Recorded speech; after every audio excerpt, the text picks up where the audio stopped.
Para na po magliwaliwanag. Oo, magliwaliwanag. Tapos, Marisa Sari-Sari Store. Engineer! Nasa Tepulin, wala pa? Maluyat ang engineer ha.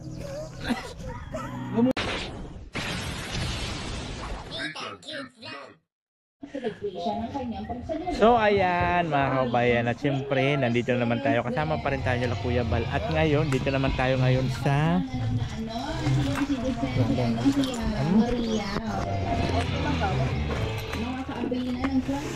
Anong ano to? Anong lugar ba to? Dugungan. Dugungan. Dugungan. Iyo. Iyo. Iyo. Iyo.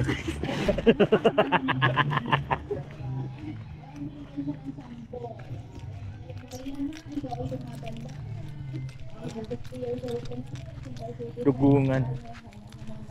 Mr. J, ayun ang bahay ko. Ha?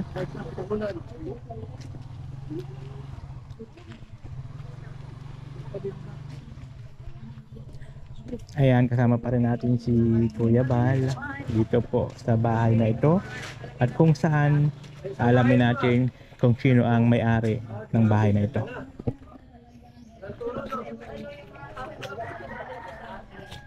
Marky, sinong pangalan niya? Ano? Tindahan pa rin ito ni Kuya, hindi? Tindahan? Tindahan pa rin pala to. Kay Kuya pa rin pala to patindahan. Oh, yan. Baka yung bigas sa kauling ha. Oh, Okay. okay. Dami na oh. Ano ba tawag nito sa inyo? Putotoy. Tudok yan sa amin, tudok.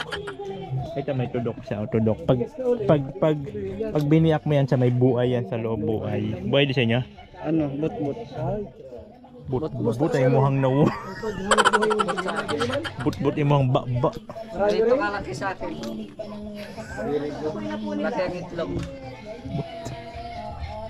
Ano masabi mo na eh? Tuwa po kayo. Ayan po, may dala po tayong bigas. At syempre, uling, isang sakong uling. Dito po kala. Ano sa uling? Ay, meron po din pa. May uling dyan, saka bigas. May bigas. May tao pala dyan. Yan po yung ating pinala dito.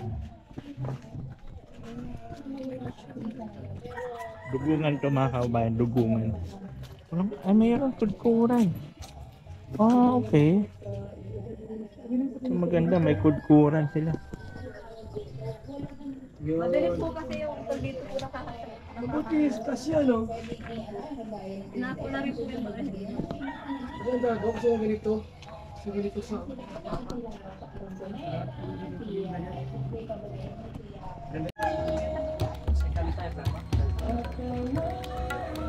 Kay Arlene O'Neill.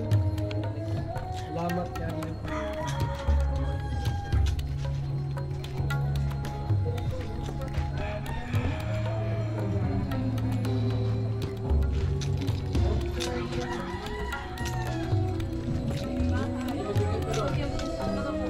Ay, okay na dito. Ano ah? Sinong gumawa nito? Ayos ha? Para na po magliwaliwanag. Oo, magliwaliwanag. Tapos, Marisa Sari-Sari Store. Engineer! Nasa Tepulin, wala pa? Maluyat ang engineer ha? Kamo ng ano, maganda. Marisa Sari-Sari Store. Iyo. Iyo. Hindi ka pa. May uling ko, may uling. Marisa. Uling dyan. Maluya. Maluya. Indian.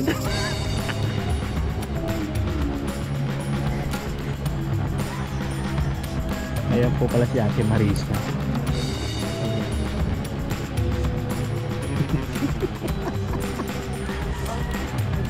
So mga kabayan, pangalawang po ito, pangalawa na pinuntahan namin na pinatayuan ni Kuya ng tindahan. Ayan.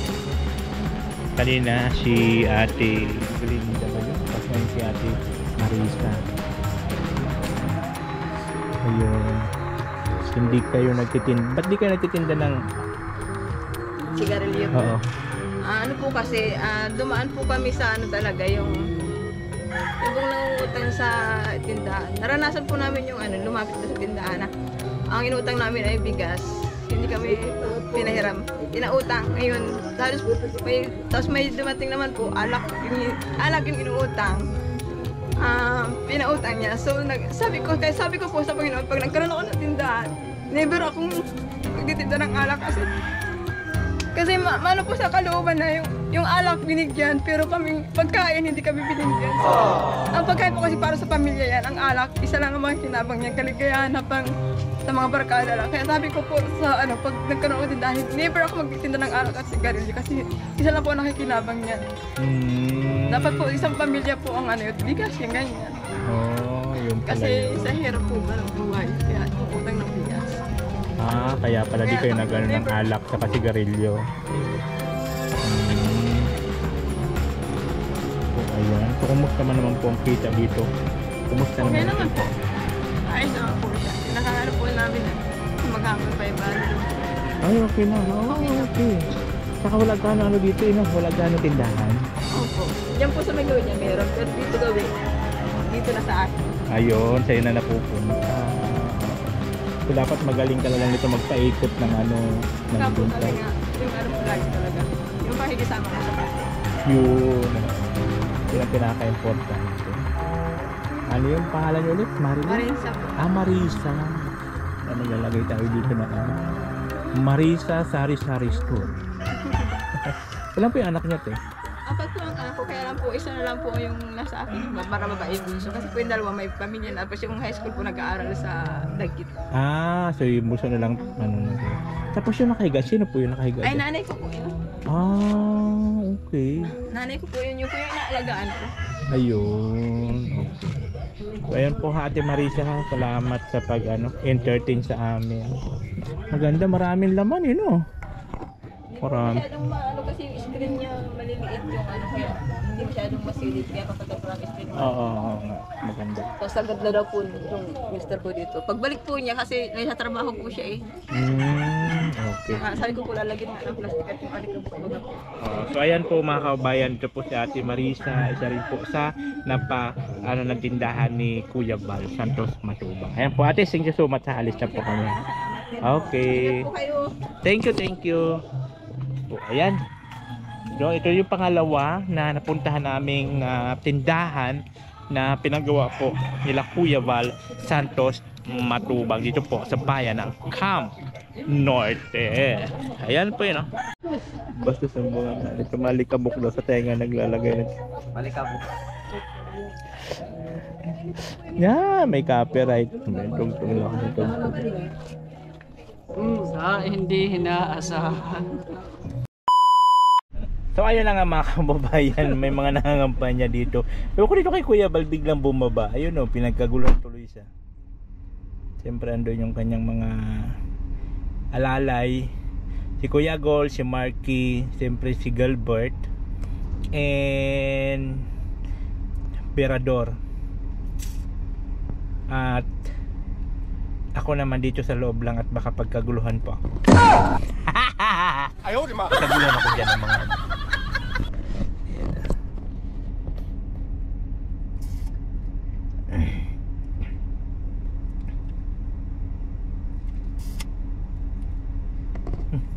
Kuya Val na to. Ayan tuloy yung mga